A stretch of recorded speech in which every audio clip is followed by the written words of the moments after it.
ili kao daleke, ima možda na forumu ima baš samo slike, znaš. Da.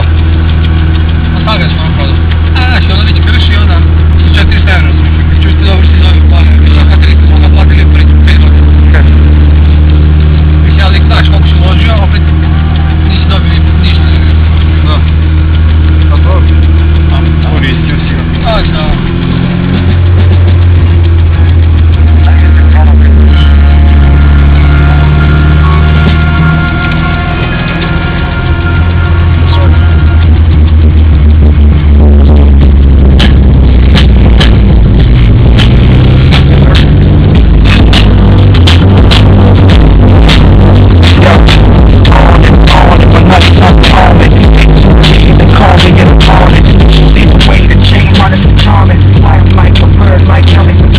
Prošle godine su svi ovdje pun gasa, znači mi stavili tamo snimali s kamerama kako se ispušta, ali svi pun gasa.